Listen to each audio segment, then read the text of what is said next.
Operation सिंदूर के बाद सरकार का बड़ा फैसला लिया गया है। श्रीगंगानगर के बाद जैसलमेर में पाकिस्तानी सिम बैन किया गया है। जी हां, पाक लोकल सिम कार्ड के उपयोग पर पूर्ण प्रतिबंध लगा दिया गया है। संभावित साइबर अटैक के खतरे को लेकर यह फैसला जो है वो लिया गया है।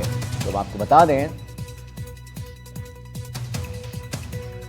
कि संभावित साइबर अटैक के खतरे से बचने के लिए स्थानीय लोगों से सख्ती के पालन करने की अपील की गई है।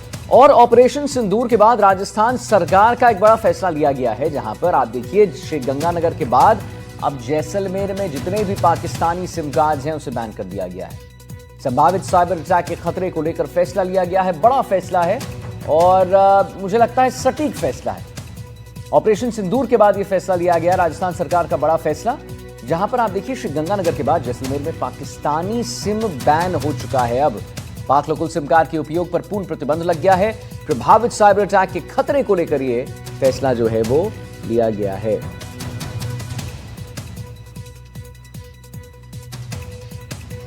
हमारे साथ श्रीकांत व्यास जुड़ गए इसी खबर पर और जानकारी देने के लिए।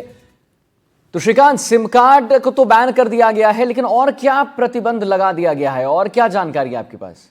जी, मैं आपको बता दूं कि जैसलमेर जिले के अंतर्राष्ट्रीय सीमा से लगने वाली पाकिस्तानी जो जितने इलाके हैं वहाँ स्थित मोबाइल टावरों पर नेटवर्क भारतीय सीमा के अंदर 3-4 किलोमीटर तक क्षेत्र में आ जाता है।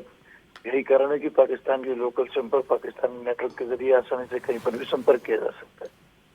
तो इसे रोकने के लिए राष्ट्रीय सुरक्षा पर आकस्मिक खतरे की दृष्टिकोण से जो है वो पाकिस्तानी लोकल सिम के उपयोग पर बैन लगाया गया है। और जिला कलेक्टर एवं जिला मजिस्ट्रेट प्रताप सिंह नाथावत ने जो है ये प्रतिबंध लगाकर अब जानकारी जो है वो साझा की है।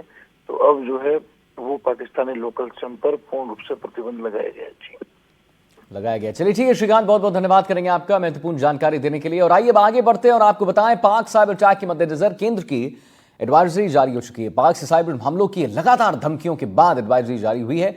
देश में साइबर हमले की चेतावनी दी गई है। पहलगाम आतंकी हमले के बाद साइबर हमलों में तेजी देखी गई है और एडवाइजरी जारी कर दी गई है। अजमेर में करीब 8.50 लाख मोबाइल और इंटरनेट कनेक्शन पर हमले की आशंका है।